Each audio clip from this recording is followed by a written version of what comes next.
gelombang, tak pernah kau tinggalkan.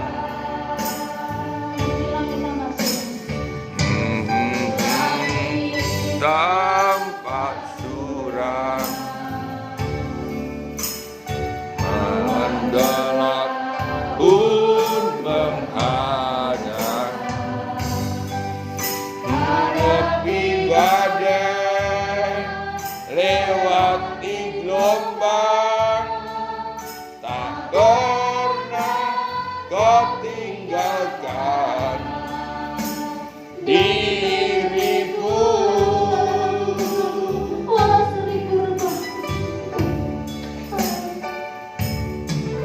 Walau seribu rabah di sisimu, kau tetaplah Allah penolongku. Walau 10.000 rabah di kananku, takkan ku goyah, sebab Yesus sertaku. 1000 rabah di sisiku,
kami percaya Tuhan, dalam keadaan apapun juga, ketika proses kehidupan ini sedang kami alami, Engkau tidak akan pernah Tuhan meninggalkan kami.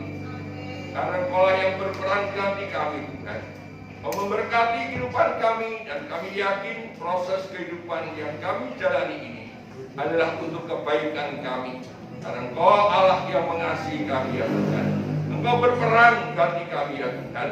Terima kasih, tiba waktunya kami akan mendengarkan firman Tuhan. Berkati kami Tuhan dengan firman-Mu, berkati hamba-Mu yang Tuhan utus untuk memberitakan firman-Mu pada pagi hari ini.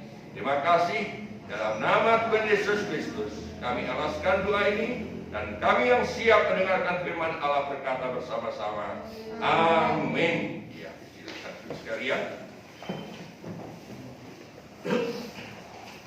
Puji nama Tuhan, Bapak Ibu sekalian, Shalom. Oleh kemurahan Tuhan, kalau kita kembali bisa yaitu hadir di dalam ibadah, dan pada saat ini PPKM level 4 sudah ditambah. Kalau minggu yang lalu itu hanya 25%, sekarang sudah boleh 50%. Itu sekalian, mari kita yang masih mempunyai kesempatan untuk beribadah, kita bersama-sama beribadah untuk memuliakan Tuhan dan mendengarkan firman Tuhan, saudara. Karena nanti ada waktunya benar-benar, saudara sekalian, tidak ada kesempatan untuk mendengarkan firman Tuhan, saudara sekalian. Ya, mana firman Allah katakan, kalau damai sejahtera itu sudah diangkat oleh Tuhan, maka disitulah yang akan ada adalah siksaan-siksaan yang melanda dunia ini. Puji nama Tuhan, kita akan bersama-sama sekarang ini mendengarkan firman Allah, dan kita baca di dalam Keluaran pasal yang ke-28. Keluaran pasal yang ke-28, kita baca ayat yang ke-30, saudara sekalian. Keluaran pasal yang ke-28 ayat yang ke-30. Keluaran pasal 28 ayat ke-30.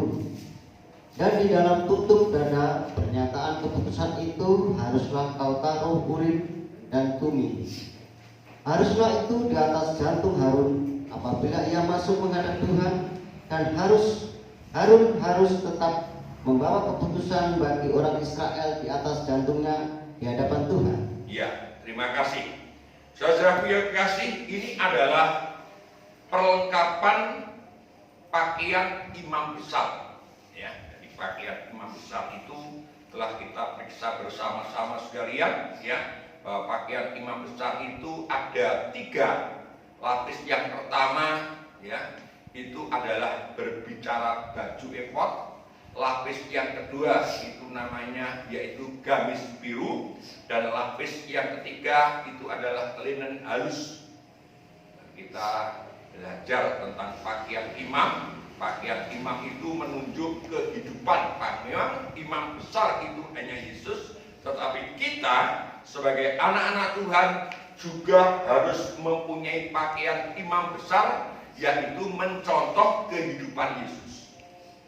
Saudara. Nah, pada pagi hari ini kita akan mendengarkan firman Allah, dikatakan di situ tentang yaitu benda yang bernama Urim dan Tumim, saudara, ya. Benda yang bernama Urim dan Tumim.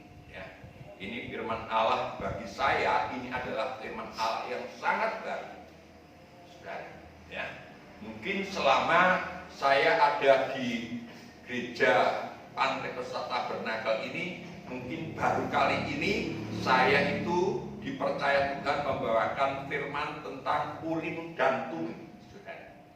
Ya, kalau tidak salah, saudara sekalian. Ya, seingat saya memang hanya menyebut saja, tetapi untuk pengertian lebih mendalam itu belum pernah. Sebab itu, mari kita perhatikan firman Tuhan ini, baik jemaat yang ada di gereja ini ataupun yang ada di rumah atau di mana saja, saudara sekalian yang bisa mengikuti siaran langsung yaitu firman Allah ini. Mari kita perhatikan tentang Urim dan Tumim. Tidak disebutkan sekalian, ya, tidak disebutkan Urim dan Tumim itu apa.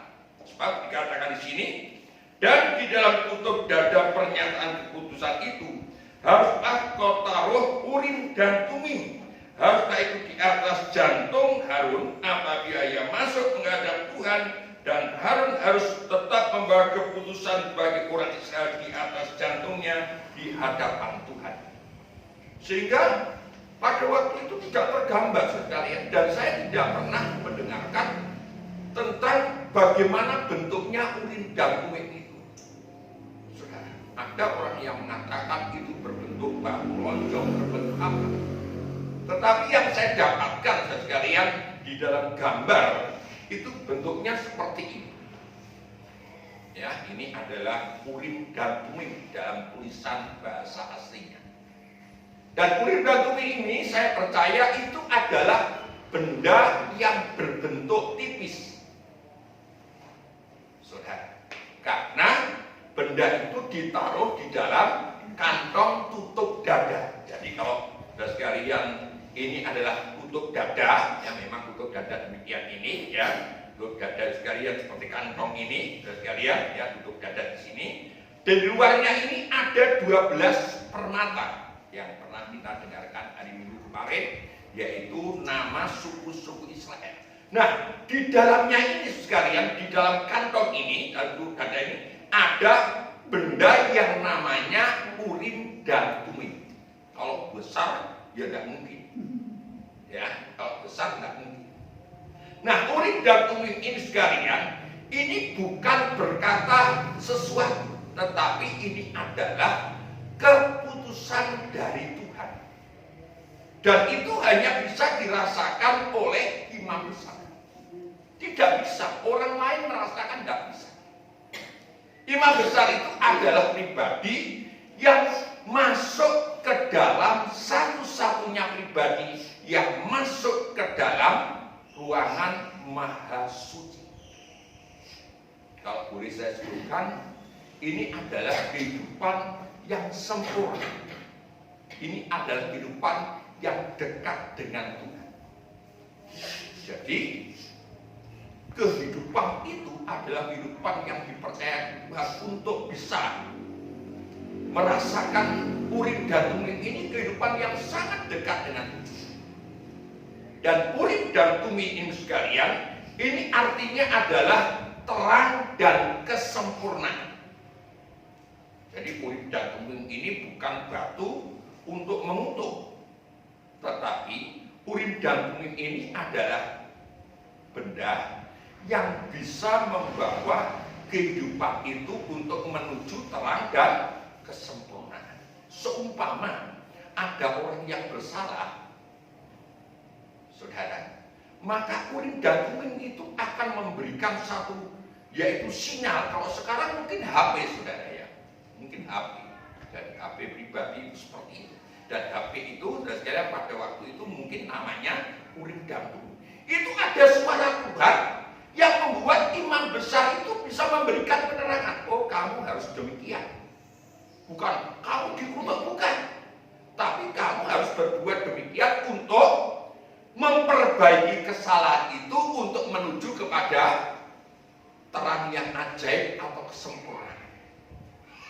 Saudara, ya. Dan Urim dan Tumim itu hanya bisa didengar dan dirasakan oleh imam besar saja.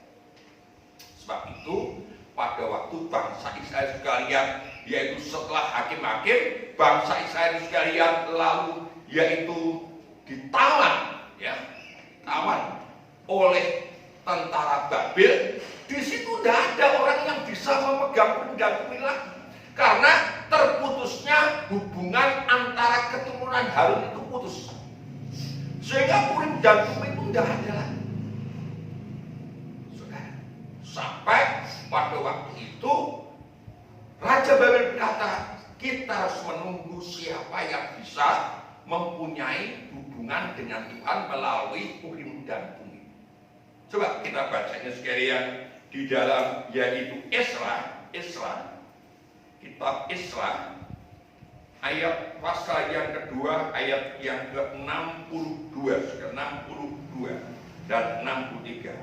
Esra pasal yang kedua, ayat yang ke-62 dan 63. Ya, tolong dibacakan. Esra pasal 2 ayat 62 sampai 63. Ya. Mereka itu menyelidiki apakah nama mereka tercatat dalam silsilah. Ya. Tetapi karena itu tidak didapati, maka mereka dinyatakan tidak tahir untuk jabatan imam. Terus? Dan tentang mereka diputuskan oleh kepala daerah bahwa mereka tidak boleh makan dari persembahan Maha Kudus sampai ada seorang imam bertindak dengan memegang Urim dan Tumim. Nah ini, ya. Jadi pada waktu itu sudah tidak ada orang yang memegang Urim dan Tumim itu, saudara. Ya, tidak ada. Sampai dilarang begitu rupa karena mereka ada di dalam pembuangan. Kita baca lagi di dalam Nehemia pasal 7 ayat 65. Nehemia pasal yang ke-7 ayat yang ke-65.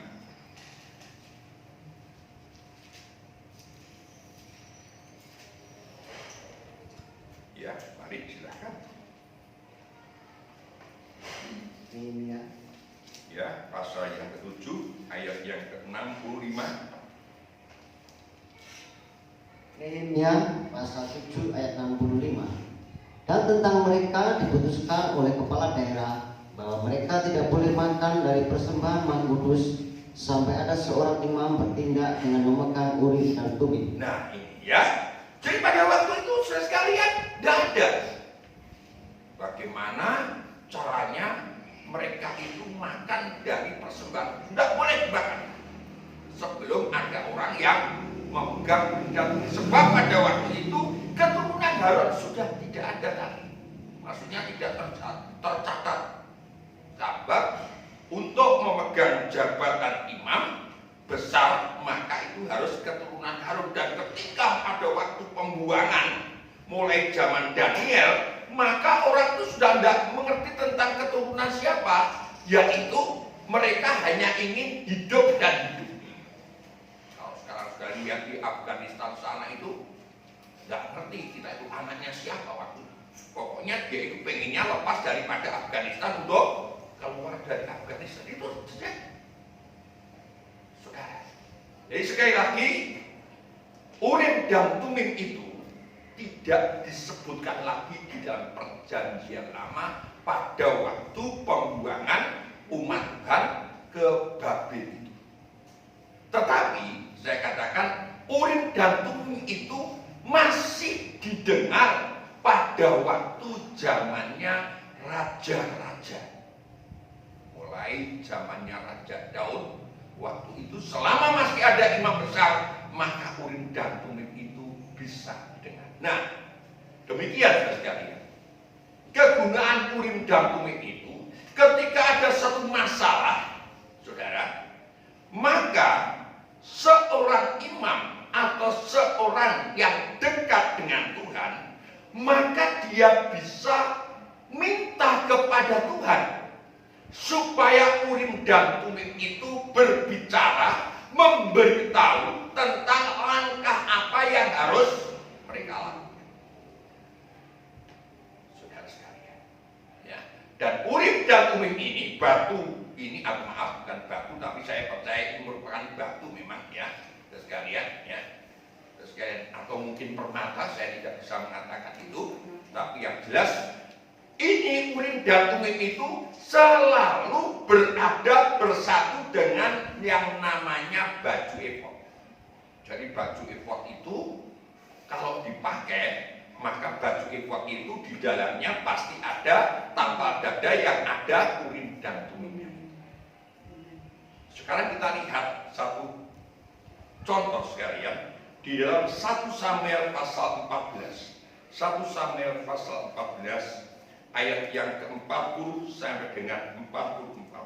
1 Samuel pasal yang ke-14 ayat 40 sampai dengan 44.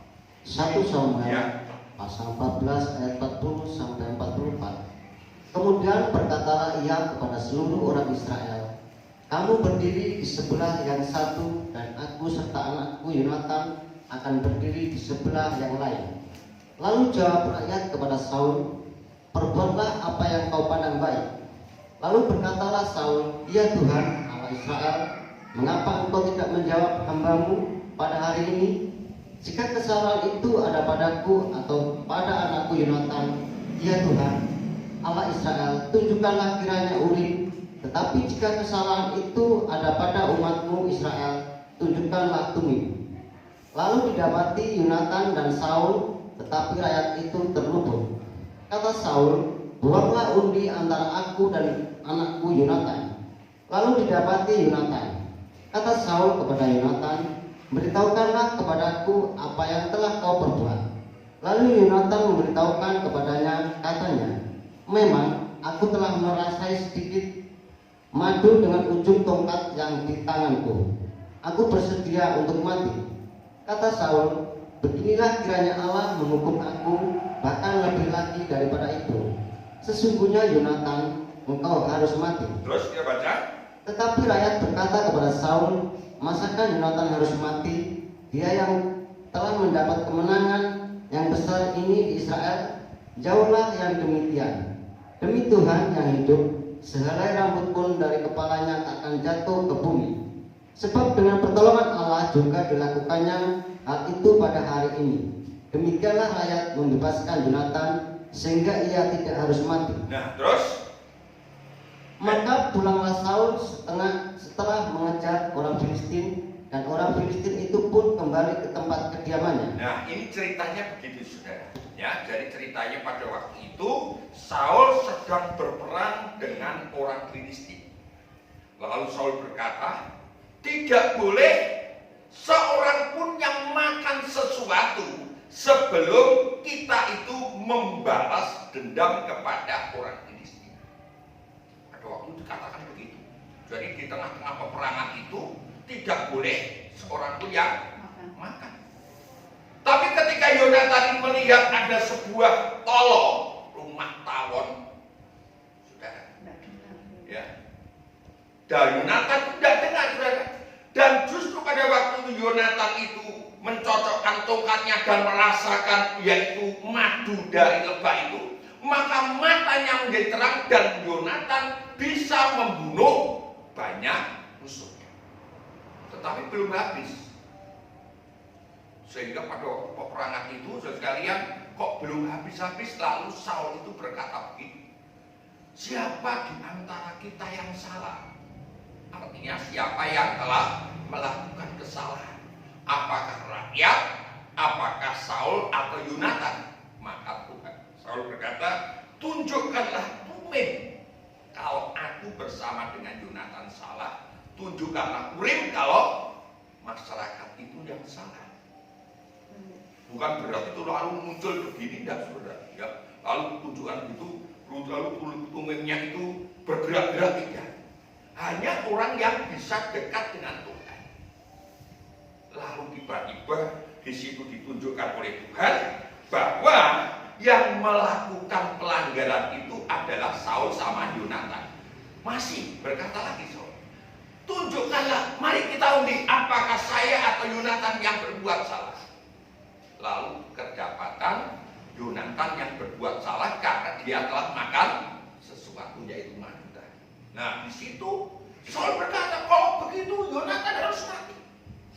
Itu adalah kutukan atau itu adalah hukuman.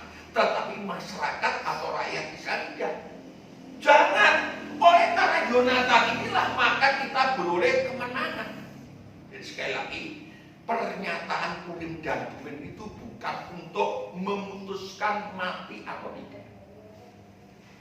Tetapi Urim dan Tumim itu adalah keputusan Tuhan atau suara Tuhan untuk membawa seseorang untuk bisa bertambah-tambah terang dan mencapai namanya kesempurnaan. Saudara, ya. Jadi mari kita belajar. Wah, kalau begitu saya apa enggak bisa? Bisa. Ya. Mulai zamannya Harun itu dan setelah itu maka Saul ini bisa minta Urim dan Tumim. Bahkan kita lihat satu contoh lagi sekalian yang namanya Daud, ya. Daud. Mari kita baca dalam 1 Samuel pasal yang ketiga. Maka saya katakan tadi, saya baru kali ini membaca atau menerangkan tentang Urim dan Tumim ini, saudara. 1 Samuel pasal yang ke-30 ayat yang ke-7. 1 Samuel pasal 30 ayat yang ke-7. Ya. Lalu Daud memberi perintah kepada Imam Abiatar bin Abimelek, bawalah efod itu kepadaku. Maka Abiatar membawa efod itu kepada Daud. Kemudian bertanyalah Daud kepada Tuhan, katanya, haruskah aku mengejar gerombolan itu? Akan dapatkah mereka kususul? Dan ia berfirman kepadanya, kejarlah, sebab sesungguhnya engkau akan dapat menyusul mereka dan melepaskan para tawanan. Lalu pergilah Daud beserta ke-600 orang yang bersama-sama dengan dia, dan sampailah mereka ke sungai Besor. Sementara orang-orang yang mau tinggal di belakang berhenti di sana. Maka Daud melanjutkan pengejaran itu beserta 400 orang.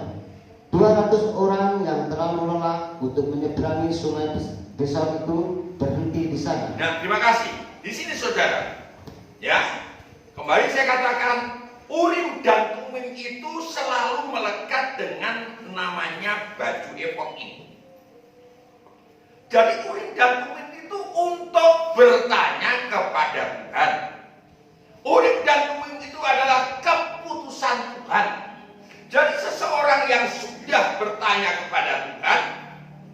dan Tuhan itu memberikan suaranya, maka orang itu sama dengan menerima Urim dan Tumim.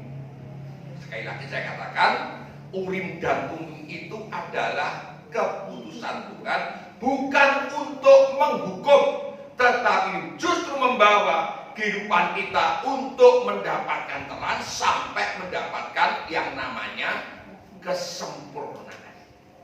Saudara sekalian, bisa menerima firman Tuhan pagi hari ini, saudara? Bisa. Sukar? Ya, saya tahu ini suatu yang sulit. Jadi kembali, orang yang dekat dengan Tuhan itu pasti mendapatkan Urim dan Tumim. Orang yang dekat dengan Tuhan pasti mendengar suara Tuhan. Orang yang dekat dengan Tuhan itu pasti mendapatkan jawaban daripada Tuhan. Kalau orang itu tidak pernah dekat dengan Tuhan, maka dia tidak akan mendapatkan jawaban dari Tuhan. Ya, kalau sudah sekalian dekat dengan saya, sudah sekalian kenal saya, maka sudah sekalian ketika WA akan saya jawab seperti biru itu. Ya, oh, apakah sudah ada boleh ibadah? Ya, karena saya kenal dengan biru, saya jawab. Tetapi ada orang sudah sekalian yang tiba-tiba tanya, Pak Anang, saya mau tanya demikian, dan saya katakan, jenengan itu siapa? Pasti begitu. Atau kalau dia itu sekalian, sekarang kan ada sekalian, tolong kirimkan uang transferan ke rekening saya ini. Apakah langsung sudah sekalian kirimkan? Enggak. Karena kita tidak mengenal. Bahkan kadang-kadang sekalian ada orang mengatakan yang pakai nomor yang saya kenal, dia katakan, tolong. Pertama pasti gini, saudara. Halo, selamat sore. Saya jawab, ini kok teman saya kok berkata begini. Saya jawab, ya, kami baik-baik saja. Ya, katakan lagi, di mana posisinya? Saya katakan, saya ada di rumah karena saya sudah kenal dia. Tolong kalau bisa saya pinjami uang sekian-sekian dan kirim. Nah, itu jelas saya sudah tahu itu pasti menipu, saudara. Nah, kalau kita itu dekat dengan Tuhan begitu, saudara. Ya, kita dekat Tuhan itu bisa bertanya, Tuhan, saya mempunyai pasal ini, apa yang harus saya lakukan? Maka Tuhan akan menjawab seperti Tuhan memberikan Urim dan Tumim itu di dalam kehidupan Saul dan kehidupan Daud. Saudara, kalau itu ada pada saudara sekalian, pasti saudara sekalian bisa mendapatkan jalan keluar, pasti mendapatkan pertolongan, dan itu nanti pasti Tuhan tuntun kita untuk mendapat terang sampai kita nanti dipimpin sampai mencapai yang namanya kesempurnaan. Saudara pernah berhubungan dengan Tuhan lalu saudara sekalian dengar jawaban Tuhan? Siapa di sini yang pernah? Ya, Bu Prato, ada lagi pun. Ya, Bu Muji. Yang lainnya? Wah, ini bahaya, saudara. Ya, ini bahaya sekali. Kalau saudara sekalian tidak pernah mendengar suara Tuhan, berarti saudara sekalian kurang dekat dengan Tuhan, berarti saudara sekalian kurang peka suara.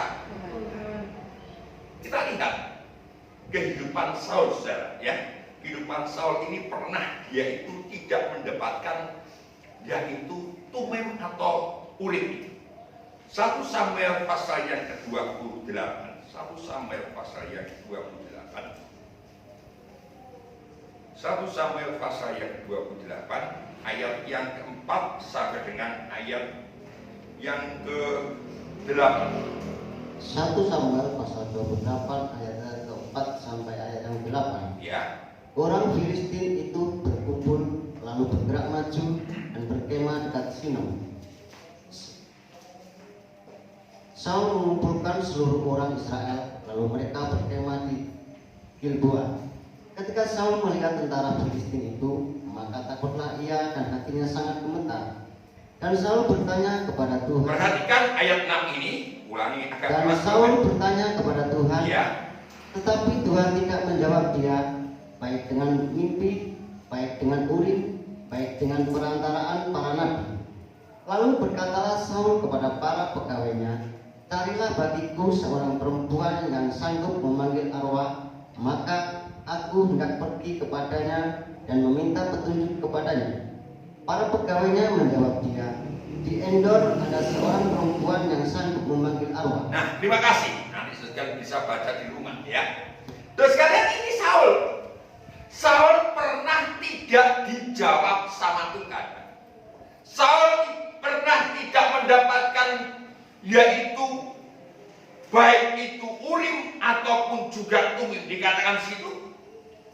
Terus kalian, dan Saul bertanya kepada Tuhan, tetapi Tuhan tidak menjawab dia, baik dengan mimpi, baik dengan Urim, baik dengan perantaraan para nabi.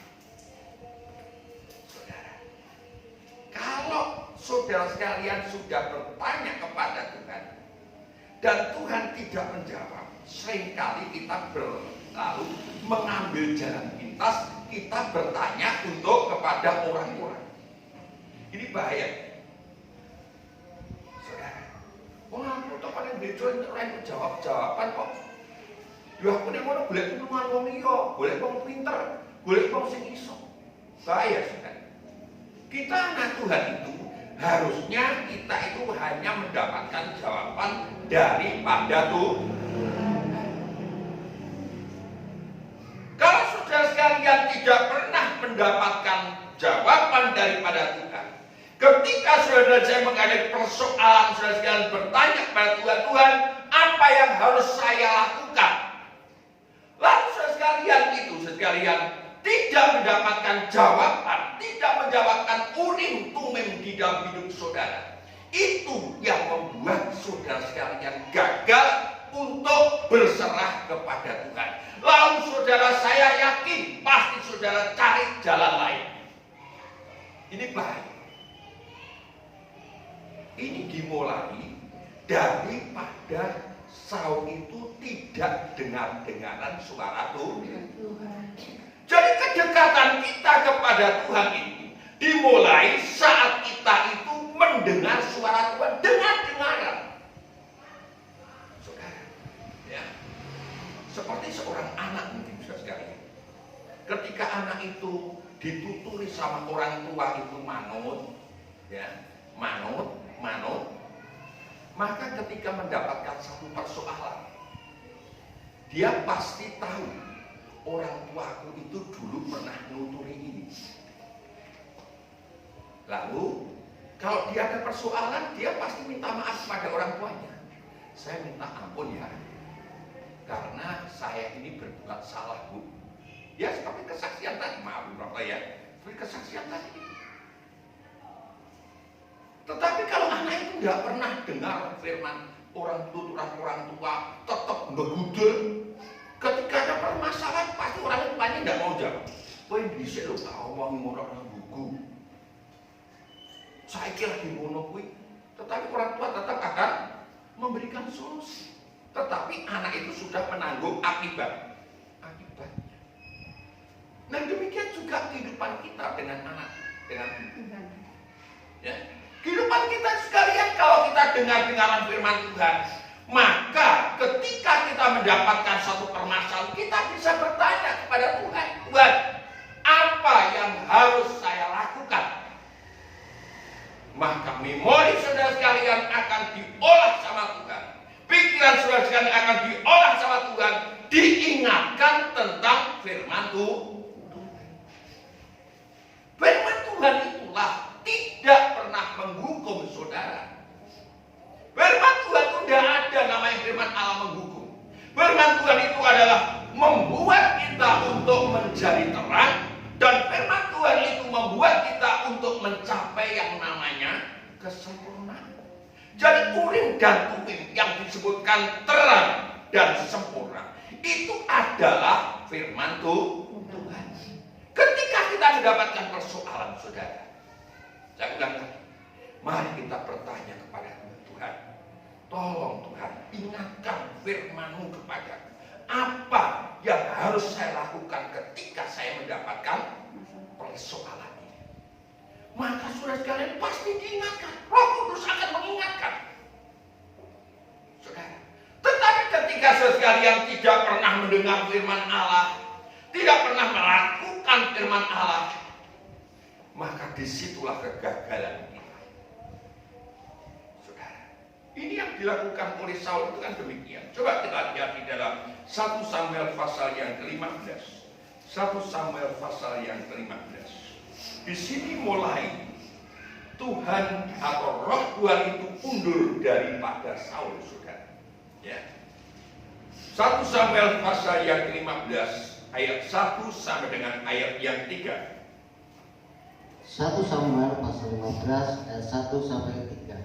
Saul ditolak sebagai raja. Saul ditolak sebagai raja. Perhatikan di sini. Berkatalah Samuel kepada Saul, aku telah diutus oleh Tuhan untuk mengurapi engkau menjadi raja atas Israel, umatnya. Oleh sebab itu, dengarkanlah bunyi firman Tuhan. Beginilah firman Tuhan semesta alam. Aku akan membalas apa yang dilakukan orang Amalek kepada orang Israel, karena orang Amalek menghalang-halangi mereka ketika orang Israel pergi dari Mesir. Jadi pergilah sekarang, kalahkanlah orang Amalek, tumpaslah segala yang ada padanya, dan janganlah ada belas kasihan kepadanya. Bunuhlah semuanya, laki-laki maupun perempuan, anak-anak maupun anak-anak yang menyusu, lembu maupun domba, unta maupun keledai. Nah ini ya, ini firman Allah. Melalui Samuel, terima kasih Bapak. Melalui Samuel Tuhan berfirman kepada Saul untuk membinasakan, membunuh baik itu manusia maupun untuk binatang-binatang. Ini kelihatannya kejam, tetapi ini orang Filistin memang musuhnya orang Israel, saudara. Ya, Filistin itu berbicara tentang kedagingan. Ya, Filistin itu menunjuk kepada kedagingan. Jadi kalau kita sebagai anak Tuhan, kita harus membinasakan keinginan-keinginan daging. Itu firman Allah. Tetapi ketika Saul ini berperang, lalu melihat Raja Agag yang gemuk, lalu melihat binatang-binatang yang gemuk tambun, maka itu tidak dibunuh oleh Saul, itu disimpan atau dibawa oleh Saul. Saudara, seringkali kita itu begitu, saudara. Ya, seringkali kita itu berbuat begitu. Kalau daging itu sekalian dirasa enak, seringkali kita tidak menuruti firman Tuhan. Seringkali kita tidak menurut firman Allah, seringkali kita tidak dengar-dengaran, seringkali kita tidak mendengarkan suara Tuhan. Kalau itu sudah terbiasa dengan kita, maka ketika nanti suatu saat kita benar-benar akan ditolak Tuhan, bertanya pun tidak dijawab sama Tuhan. Karena apa? Memang kita itu tidak menurut apa yang dikatakan oleh firman Tuhan. Pasal 16 ayat yang ke-14.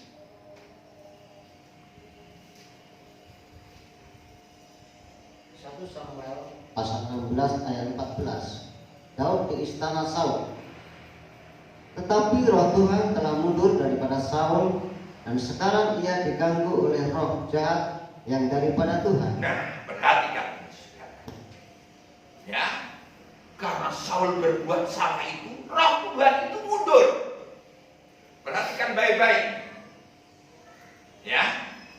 Terus kalian, kalau kita itu berbuat salah, lalu kita tidak cepat-cepat memperbaiki, maka yang kuasa di dalam diri saudara bukan Roh Kudus, tetapi roh jahat, roh daging tadi. Loh, dikatakan di saudara, oleh roh jahat yang dari Tuhan. Artinya apa? Kita memang disuruh memilih. Apakah kita ini melakukan Roh Kudus, apa yang dikatakan oleh firman Allah, apa keinginan daging kita yang lebih kuat? Saudara, ya memang dengar-dengaran firman Allah itu suka sekali.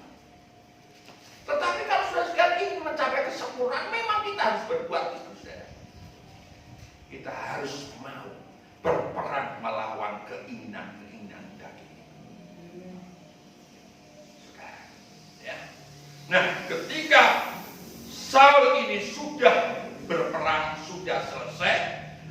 Maka yaitu Samuel ini datang kepada Saul. Loh, Saul, gimana kabarmu? Oh, baik-baik Pak Samuel. Ya, mungkin kata-katanya begini. Baik-baik Pak Nabi Samuel. Baik-baik Nabi Samuel. Apakah kamu sudah melakukan firman Tuhan? Oh, sudah. Tetapi apa yang saya dengar itu, Pak, ada lembu, ada suara kambing. Saudara. Nah, lalu Saul ini berkata, itu memang saya bawa, nanti akan saya persembahkan kepada Tuhan. Tetapi firman Allah mengatakan begini, sekalian. 1 Samuel pasal yang ke-15. 1 Samuel pasal yang ke-15 ayat 20 sampai dengan 23. 1 Samuel pasal yang ke-15 ayat 20 sampai 23. Lalu kata Saul kepada Samuel, aku memang mendengarkan suara Tuhan dan mengikuti jalan yang telah disuruh Tuhan kepadaku, dan aku membawa Agag, raja orang Amalek, tetapi orang Amalek itu sendiri telah ketumpas. Tetapi rakyat mengambil dari jarahan itu kambing domba dan lembu-lembu yang terbaik dari yang dikhususkan untuk ditumpas itu, untuk mempersembahkan korban kepada Tuhan Allahmu di Gilgal. Tetapi jawab Samuel, apakah Tuhan itu berkenan kepada korban bakaran dan korban sembelihan sama seperti kepada mendengarkan suara Tuhan? Sesungguhnya mendengarkan lebih baik daripada korban sembelihan, memperhatikan lebih baik daripada lemak domba-domba jantan. Sebab pendurhakaan adalah sama seperti dosa bertenung, dan kedengkiran adalah sama seperti menyembah berhala dan terafim. Karena engkau telah menolak firman Tuhan, maka ia telah menolak engkau sebagai raja. Ya, terima kasih. Maaf sekalian, tadi ada satu kekeliruan, bukan Filistin tetapi Amalek. Ya, ini yang saya minta maaf. Ya, tapi artinya sama Amalek itu adalah kerja.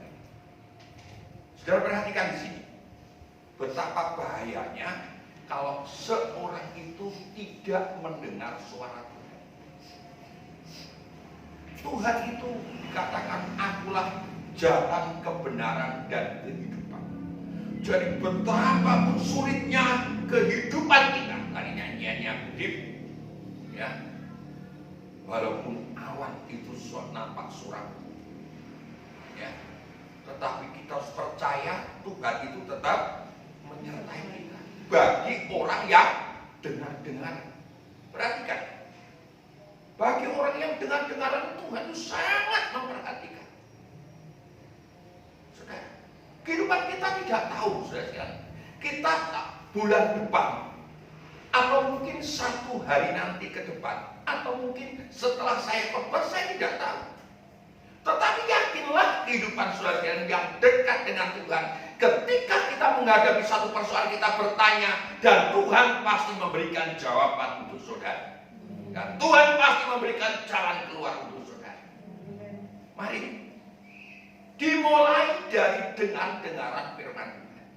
Sebab itu kepada 7 sidang jemaat yang ada di Pati itu, firman katakan, barang siapa yang bertelinga, hendaklah dia mendengarkan suara Roh kepada jemaat-jemaat.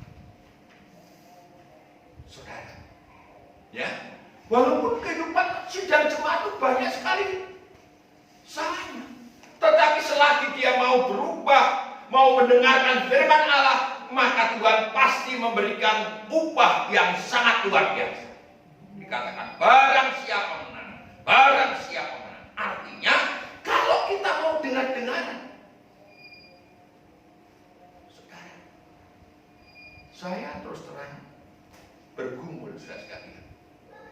Bagaimana supaya jemaat-jemaat ini bisa diangkat oleh Tuhan. Kalau saudara sekalian ke gereja ini ingin mencari jabatan, saya katakan salah. Karena jabatan di gereja itu tidak akan bisa menyenangkan kehidupan saudara. Tapi kalau saudara sekalian datang ke gereja ini ingin mendapatkan jalan terang menuju kerajaan surga, disinilah tempatnya. Dan kalau saudara sekalian berada di dalam jalan Tuhan, saya percaya Allah menyertai dan pasti menolong saudara. Dimanapun saudara berada. Kalau kita dengar kebenaran, pasti. Jangan sampai seperti Saul. Sampai roh Tuhan itu mundur. Saudara, kita mau lari kemana saudara sekalian? Terserah saudara sekalian. Lari kepada Tuhan. Pasti Tuhan memberikan jawaban asal kita dekat dengan Tuhan. Karena itu saya katakan, batu itu ada di atas jantungnya Harun. Itu artinya batu itu sangat bisa dirasakan oleh jantungnya Harun. Saudara, kalau firman Tuhan itu ada di atas jantung saudara, ada di hati saudara, saya percaya firman Tuhan pasti saudara dengar. Pernahkah saudara sekalian berbuat begitu? Ketika kita itu mau berbuat salah, pasti anak Tuhan yang pernah mendengarkan firman Allah pasti ada getaran dalam hatinya. Jangan, deg, pasti. Itu suara tumen, itu suara, yaitu kuring sebenarnya. Tetapi ketika saudara enggak, saya akan berbuat, itu namanya roh Tuhan sudah mulai undur dari saudara sekalian. Pasti saudara, pasti saya yakin anak Tuhan yang dekat dengan Tuhan, ketika dia melakukan satu perbuatan, pasti Tuhan kata, ya, lakukan terus. Di situ ada ketetapan yang datang daripada saya pernah sudah sekali melakukan itu. Ya tahun 2006 kalau tidak salah. Ya, ketika rame yaitu kandangan itu sekalian. Ya, di mana Pak Dayat itu minta pada saya, anak jangan pimpin itu. Saya pimpin sekalian. Ya, ketika sampai di BDPR sana saya ketemu sama namanya Insinyur Heri Puranto. Itu anak Tuhan. Sama saya baik. Ketika di DPR dia loh, mana yang mimpin? Iya, saya bilang. Terus gimana? Saya akan pimpin sesuai dengan jalannya Tuhan. Oh baik, silakan. Malam-malam sekalian saya pertemukan Pak Dayat sama Pak Heri Purwanto waktu itu akhirnya di Sungai Lembu di gereja jam 12 malam. Jam 12 malam. Di situ jaga polisi sekalian karena takut kalau orang kandangan masuk sini, orang pun masuk sini. Di sini sekalian terjadi satu perdamaian. Saudara, lalu ketika mulai ada satu masalah itu sekarang kita semuanya bergerak, saya bertanya sama Tuhan, Tuhan, apakah saya boleh maju ke depan? Saya sama Mas Joko waktu itu ada di Balai Desa, mau terjadi pemukulan. Saudara, ya. Saya bertanya sama Tuhan, apakah saya boleh maju ke depan Tuhan? Tuhan katakan, maju, jadilah saksi. Saya katakan kepada orang-orang kandangan, kalau bisa, sudah dengar, saya akan maju, tetapi tidak boleh seorang pun yang membawa senjata. Bagaimana? Setuju, setuju. Tapi yang namanya orang banyak sekalian, ya. Orang itu dengar kayak Wasito, ya itu mabuk, baunya itu bagus. Saya katakan, kamu ke belakang, enggak, saya di depan. Tapi kalau kamu nanti itu maju dan berbuat salah, saya akan mundur. Ya, ada satu sikap ketika kita mengambil keputusan. Ada, apakah kita itu mau maju? Dan kalau Tuhan izinkan majulah seperti Daud, pasti perkara saudara sekalian itu selesai. Mari kita dengar-dengaran suara Tuhan. Saudara, Daud ini kan masalah saudara sekalian di dalam 1 Samuel pasal 30. Sampai orang-orang itu mau melempari dia dengan batu. Karena apa? Anaknya, istrinya, seluruhnya itu disita oleh orang-orang Amal. Kepada siapa Daud mau bertanya? Dia bertanya kepada Tuhan. Mari, saya minta baju efod ini. Padahal Daud itu bukan imam besar, saudara. Tapi Daud itu adalah seorang anak Tuhan yang dengar. Sampai Tuhan katakan kepada Samuel, kalau kamu bisa taat seperti Daud, aku akan memberkati kekuasaan. Kamu akan memegang terus tampuk kerajaan. Saudara, itu harus kita lakukan. Siapapun saudara sekalian, ya memang kita ini adalah orang-orang yang jahat. Tetapi kalau kita mulai mengambil sikap dengar-dengaran, pasti ketika saudara sekalian melakukan sesuatu yang tidak benar sebenarnya, Roh Tuhan itu pasti berkata-kata kepada saudara. Baik begitu sekalian, abaikan itu suara Urim dan Tumim, maka saudara dan saya pasti akan menerima kebinasaan. Karena siapa saja yang tidak mau melakukan firman Allah, dia akhirnya akan mencapai yang namanya kebinasaan. Kita lihat Urim dan Tumim sekalian. Yohanes pasal yang kelima. Yohanes pasal yang kelima.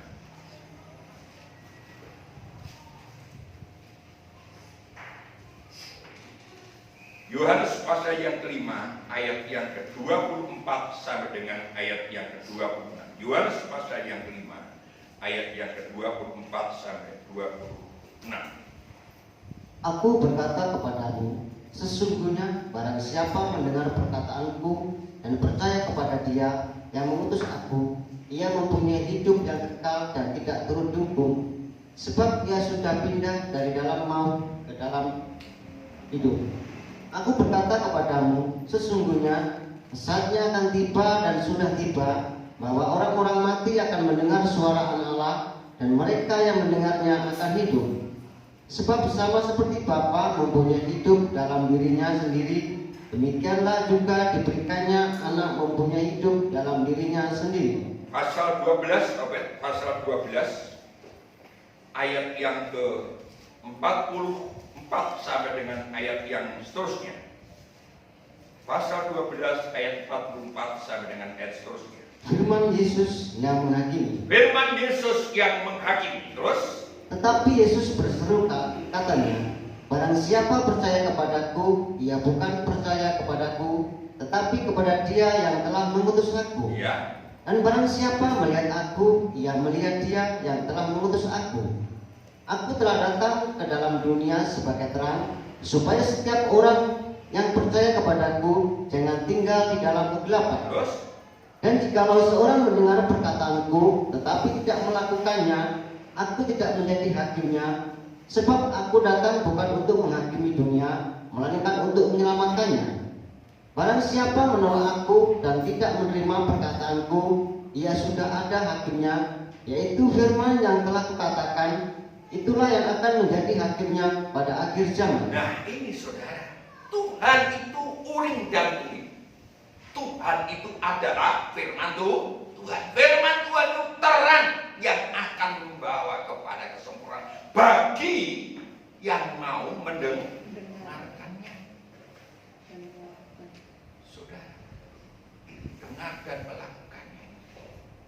Kalau saudara sekalian bisa mendengarkan, saudara akan mencapai kehidupan. Pasti ada jalan.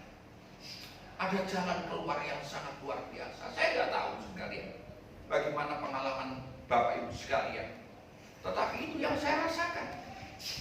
Bagaimana caranya Tuhan itu memberikan kehidupan, memberikan berkatnya kepada saya. Bukan saya sombong, tetapi itu yang kami rasakan. Tidak mampu kalau secara manusia sekalian hidup di Sarongan itu bisa menyekolahkan anak-anak itu. Tidak mampu. Sudah sekalian. Ya, setelah anak-anak saya ini sekalian sekarang Tuhan izinkan sudah mulai lulus, walaupun paling itu masih perlu yaitu sokongan dana, tetapi tidak sebesar yang dahulu. Mulai istri saya yaitu gembala mulai memikirkan kepada jemaat-jemaat. Terus sekalian, ya. Kalau uang itu saya makan sendiri, ya tidak apa-apa sebenarnya, tetapi tidak akan menjadi berkat. Tetapi mulai diluangkan, membantu jemaat-jemaat. Saudara, di gereja ini tidak ada namanya donatur, yaitu untuk nyuplai anak-anak. Tidak ada. Yang bisa menyuplai ini adalah Tuhan. Betul, saudara. Selama di sini ini tidak ada orang yang mengatakan saya akan sekolahkan anak-anak itu. Tidak ada. Tetapi kalau sampai hari ini, bagaimana Tuhan memelihara kita semua, itu semua karena Tuhan. Pasti ada, saudara. Pasti ada ketika saudara sekalian mau melakukan sesuatu kesalahan. pasti sebenarnya firman Tuhan, Urim dan Tumim itu pasti membuat dada saudara sekalian bergetar. Kalau saudara sekalian tidak ada rasa bergetar, ini memang dodo jenengan dodo wajum gitu. Ya, dodo jenengan itu kayak baju atau kusumane Gatot Kaca, balung apa otot kawat, balung besi, rai.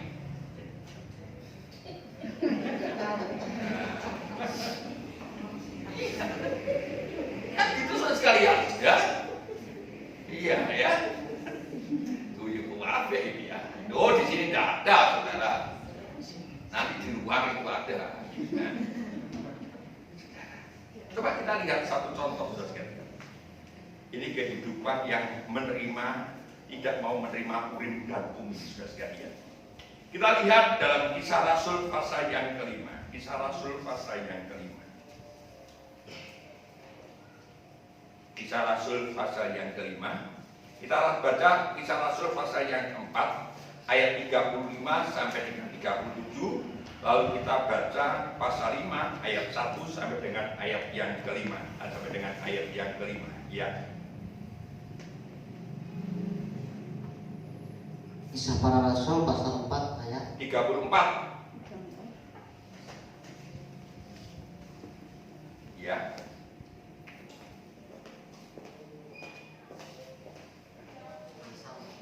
Pasal 4, Kisah Rasul pasal 4 ayat 34. Sebab tidak ada seorang pun yang berkekurangan di antara mereka, karena semua orang yang mempunyai tanah atau rumah menjual kepunyaannya itu, dan hasil penjualan itu mereka bawa dan mereka letakkan di depan kaki rasul-rasul, lalu dibagi-bagikan kepada setiap orang sesuai dengan keperluannya. Demikian pula dengan Yusuf, yang oleh rasul-rasul disebut Barnabas, artinya anak penghiburan, seorang Lewi dari Siprus. Ia menjual ladang miliknya, lalu membawa uangnya itu dan meletakkannya di depan kaki rasul-rasul. Terus pasal 5.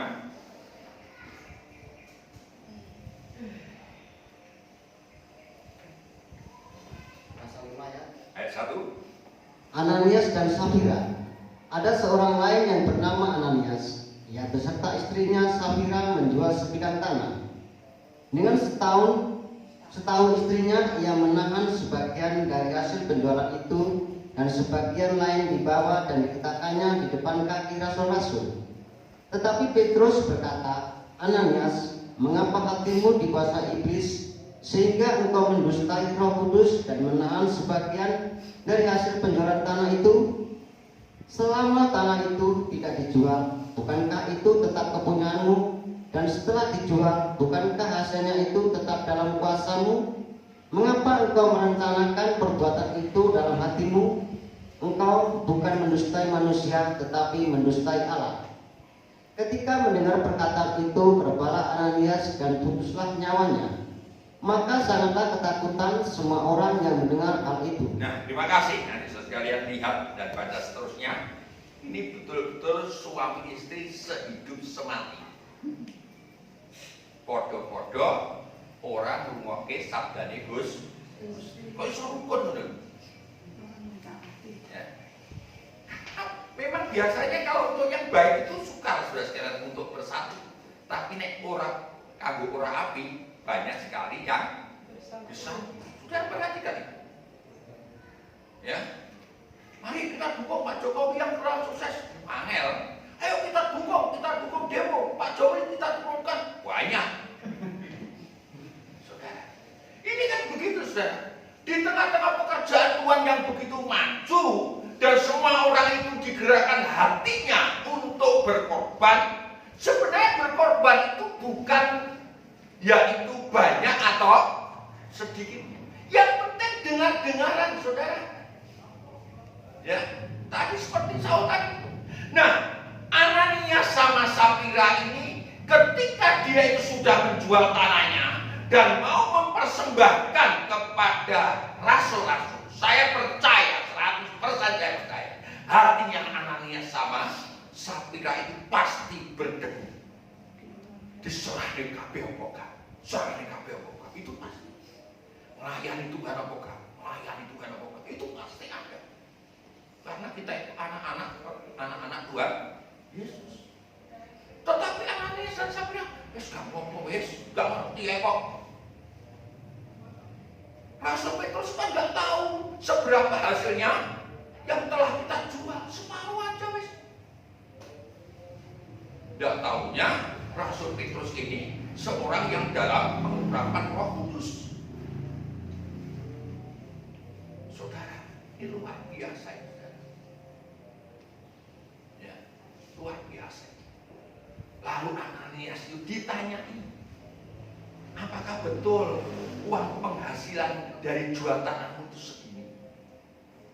Ananias menjawab, ya. Berarti Urim dan Tumim, suara Roh Kudus, suara firman Allah sudah mulai hilang. Dikuasai, dikatakan ini kuasai oleh iblis. Perhatikan baik-baik. Hanya dua ini kok. Kalau kita mendengarkan, kita diberkati Tuhan, mendengarkan dan melakukan. Kalau tidak, kita dikuasai oleh kegelapan. Hanya ada terang dan ada gelap. Hanya ini saja. Oleh sebab itu sekalian, kita harus belajar sekarang ini. Dengar-dengaran suara Tuhan. Melakukan firman Allah itu sangat luar biasa. Ya. Saya sangat merindukan ini. Untuk diri saya sendiri tentunya. Ya. Untuk saudara tentunya juga. Saya doakan. Saudara, tergantung kita. Tuhan itu tahu loh saudara. Nanti kalau sudah bicara tentang kain linen, itu adalah kain linen yang berjalan-jalan. Artinya, ya kayak jalan saudara. Itu artinya mata Tuhan itu bisa menembus kepada sampai ke dalam hati kita. Mata Tuhan itu mata yang tahu segala. Maha tahu dia itu. Itu kalau kita bicara soal pakaian efod, baju efod itu bicara kematian, lalu baju gamis itu bicara kebangkitan, lalu nenek halus itu bicara soal kemuliaan. Di situ nanti ada pakaian yang namanya pakaian berjalan-jalan. Wih, luar biasa. Dimulai dari sekarang ini, sikap saudara sekalian mendengar dan melakukan firman Allah, maka otomatis hidup kita semakin hari semakin terang, sampai kita nanti menjadi terang yang ajaib, sampai kita nanti mendapatkan yang namanya yaitu baju mempelai yang berkilau-kilauan. Wah, biasa. Mari Bapak Ibu sekalian, kita belajar peka. Wah, kalau sudah sekalian tahu kepekaan Tuhan, sudah tidak usah tanya sama pendeta.